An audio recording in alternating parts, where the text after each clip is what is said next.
Shalom, di Tuhan ya, saya bersyukur diberi kesempatan lagi untuk melanjutkan acara kesaksian hidup saya ke-18 di channel Bukit Sion ya. Saya bersyukur kita semua dalam keadaan sehat dan tak kekurangan suatu apapun. Ya, semua itu karena kasih dan anugerah Tuhan Yesus yang melimpah dalam hidup kita. Amin. Sebelum saya memulai acara ini, saya akan berdoa terlebih dahulu. Bapa, dalam nama Yesus, Hamba-Mu serahkan waktu ini dari awal sampai akhir dalam bimbingan Roh Kudus-Mu. Biarlah Engkau yang akan memegang kendali ya Tuhan, memberkati lidah dan bibir hamba-Mu ini, sehingga apa yang hamba-Mu sampaikan ini merupakan isi hati-Mu Tuhan, untuk menyenangkan hati-Mu. Engkau mengasihi kami semua Tuhan, dimanapun kami berada, sehingga Engkau tidak jemu-jemu mengingatkan kami semua akan pentingnya firman-Mu dalam kehidupan kami sehari-hari sebagai pelita bagi kaki kami dan terang bagi jalan kami, supaya kami tidak berjalan dalam kegelapan ya Tuhan. Terima kasih Tuhan, hamba-Mu sudah berdoa dan mengucap syukur, haleluya, amin. Tema hari ini yaitu kasih agape dalam rumah tangga. Ya, jadi pentingnya ya kasih agape itu dalam sebuah rumah tangga atau dalam sebuah pernikahan, karena banyak ya sekarang ya perselingkuhan, perjinan ya dalam rumah tangga ya, pasangan kita selingkuh, berzina ya, sehingga banyak terjadi perceraian. Oleh sebab itu Tuhan mengingatkan pada kita yang dikasihinya bahwa perzinahan tidak boleh ya memisahkan hubungan suami istri. Jadi tetap ya, Tuhan membenci perceraian. Tuhan itu konsisten, ya, tidak, bahasa Jawanya itu mencela-mencele gitu ya. Jadi kalau iya ya iya, tidak ya tidak. Kalau Tuhan bilang Tuhan membenci perceraian, ya Tuhan membenci. Artinya Tuhan melarang perceraian apapun alasannya, termasuk kalau pasangan kita berzina. Ya, itu dapat kita pelajari ya di tema hari ini, yaitu kasih agape dalam rumah tangga. Kita belajar dari rumah tangga Nabi Hosea dan Gomer. Ya, ini contoh yang jelas ya, di mana kasih agape itu ya sangat penting ya dalam membina sebuah rumah tangga, supaya rumah tangga kita itu tidak tergoncangkan oleh apapun juga, termasuk oleh kesalahan pasangan kita. Kita belajar dari Nabi Hosea ini ya. Nabi Hosea ini kan disuruh Tuhan untuk menikahi seorang pelacur yang bernama Gomer. Bukan berarti boleh jadi pelacur, bukan ya. Tetap pelacur itu tetap dapat hukuman dari Tuhan ya, karena itu tidak sesuai firman Tuhan, itu berdosa ya. Itu urusan Gomer dengan Tuhan ya. Jadi di kesempatan ini Tuhan ingin mengingatkan kembali betapa Nabi Hosea ini ya mempraktekkan kasih agape dalam pernikahannya. Ya, jadi luar biasa Nabi Hosea ini ya. Meskipun istrinya ini masih saja ya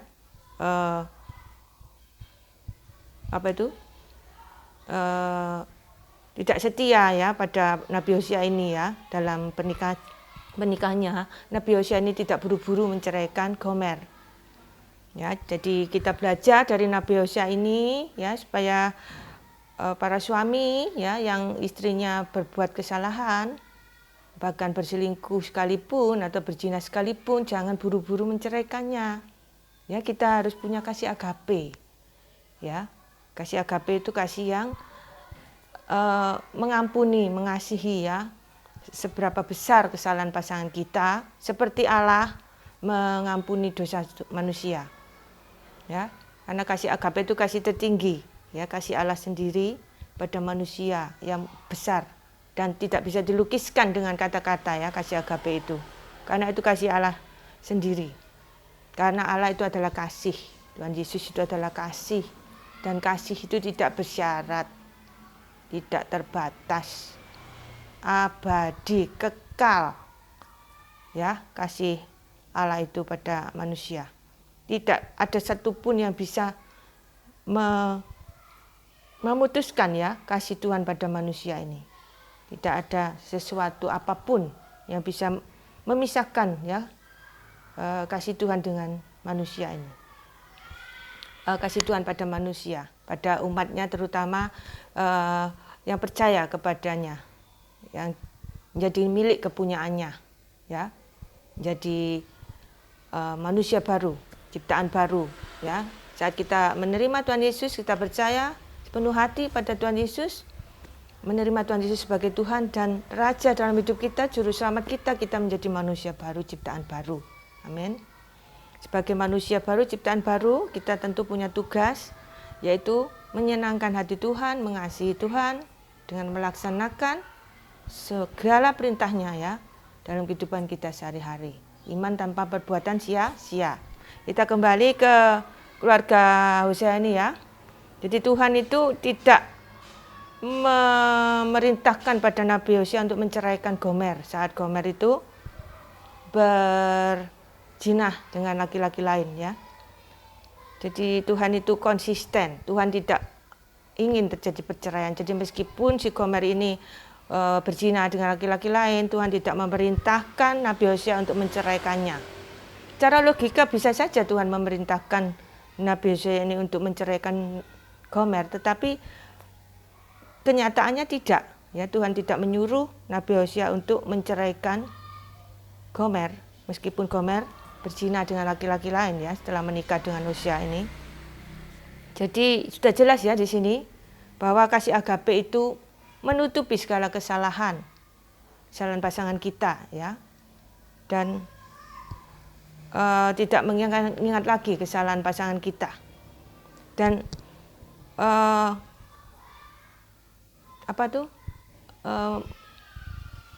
kasih agape itu rindu ya untuk memulihkan ya, pasangan kita. Jadi Nabi Hosea ini rindu memulihkan Gomer ya.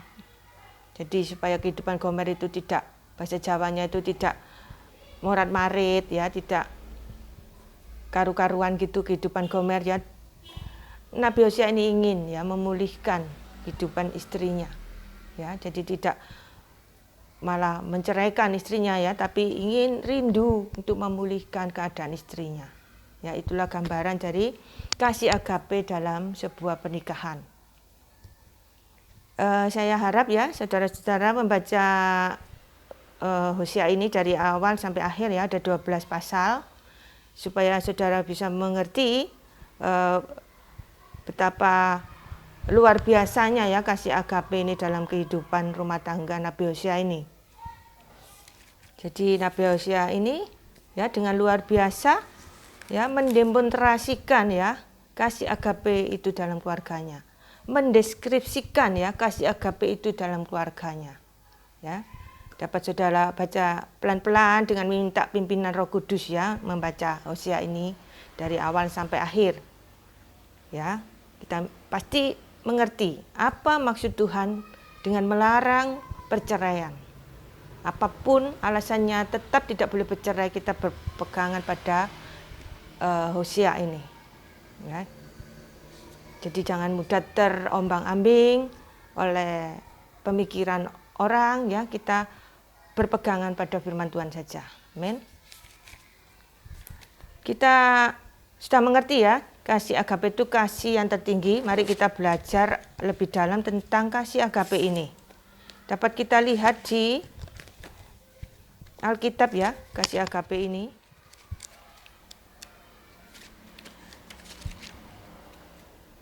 Kasih agape, kasih itu ada 4 ya sebelum kita mempelajari kasih agape, yaitu kasih agape, kasih phileo, kasih storge, dan kasih eros.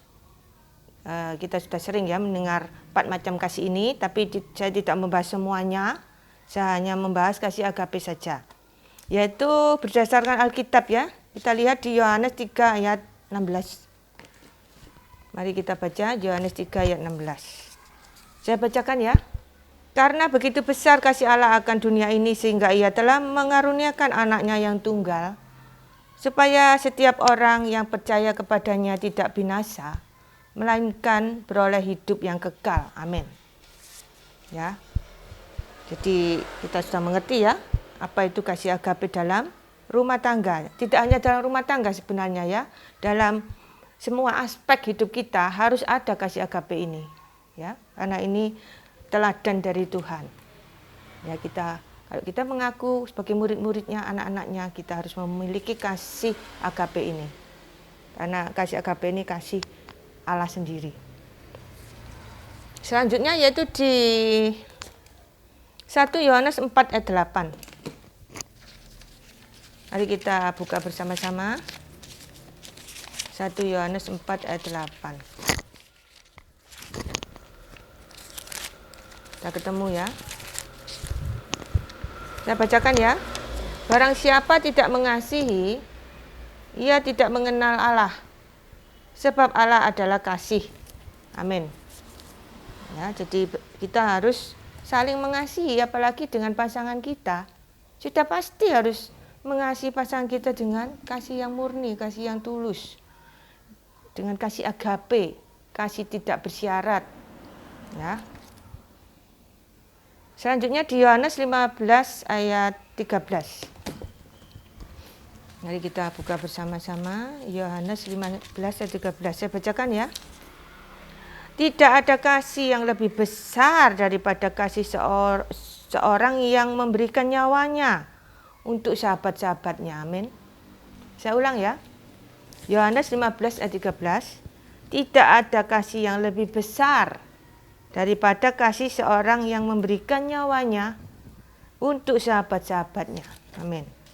Ini bukan berarti kita harus memberikan nyawa kita untuk menunjukkan kita mengasihi sesama kita, bukan ya. Artinya itu kita harus memiliki kasih agape ini. Ya, kasih yang rela berkorban. Tidak perlu sampai meninggal ya, tidak perlu sampai menyerahkan nyawa. Ya. Kita menutupi dosa pasangan kita saja sudah cukup. Ya, tidak perlu kita menyerahkan nyawa untuk pasangan kita, itu terlalu ekstrim. Ya. Kita mengampuni pasangan kita yang berzina itu sudah cukup.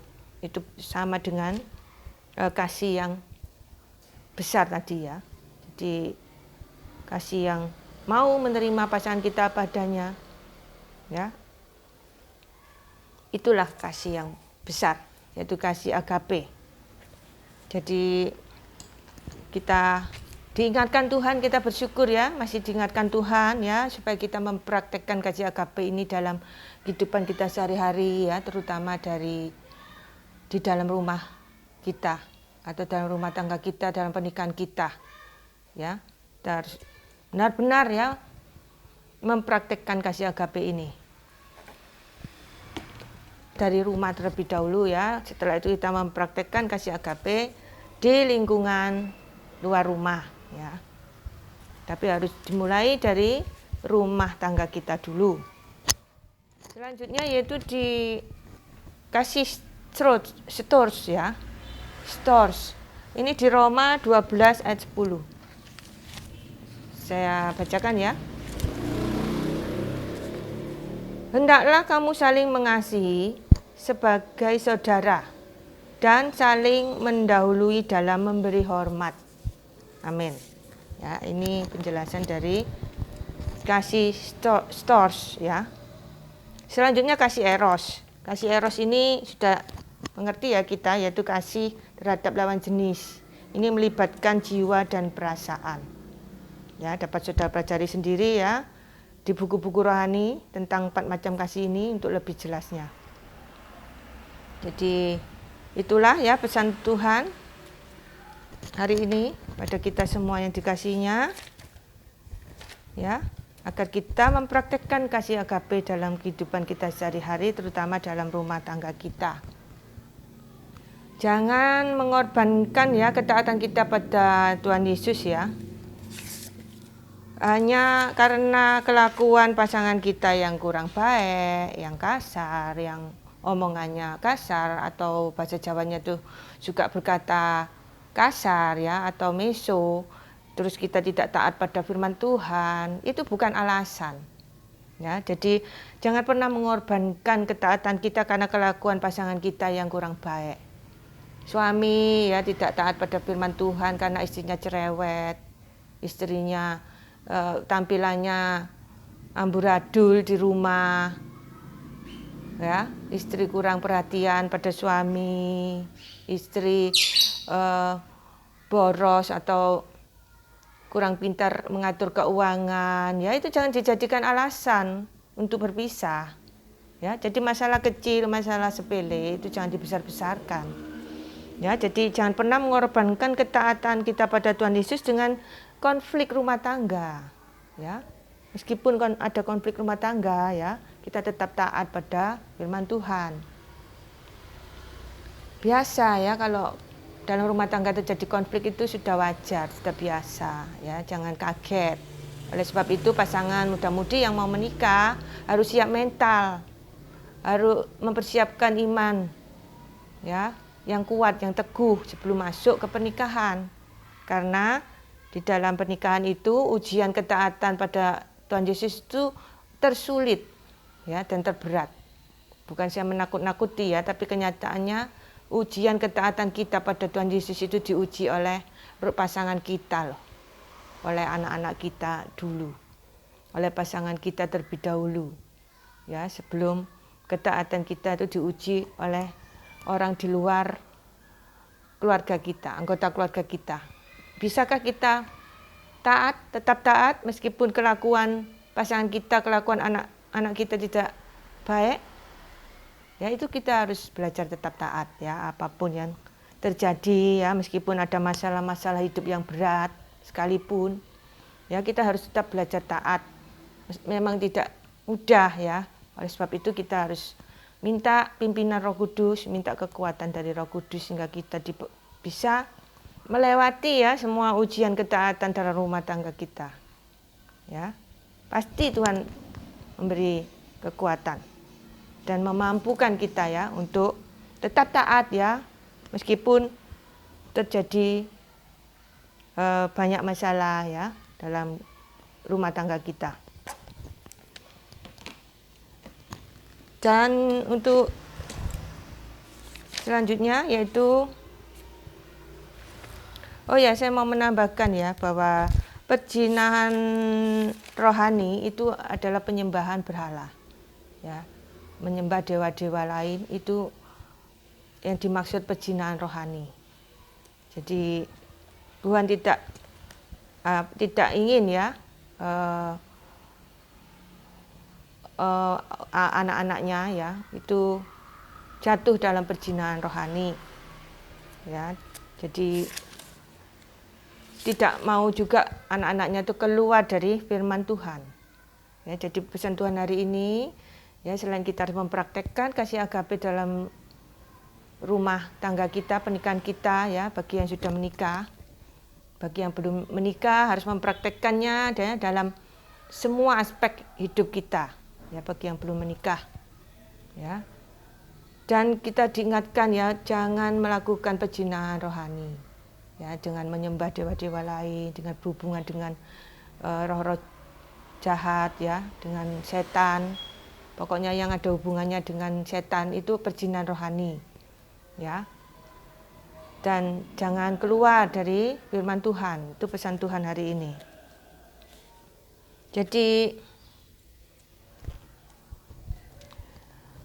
Jadi kita mengasihi, kembali ke kasih agape dalam rumah tangga tadi ya, saya tambah sedikit. Jadi suami atau istri ya mengasihi pasangannya itu tidak ada kaitannya dengan kelakuan pasangan kita ya. Jadi karena apa? Karena kita ini beribadah kepada Tuhan Yesus ya, membangun ibadah kepada Tuhan Yesus.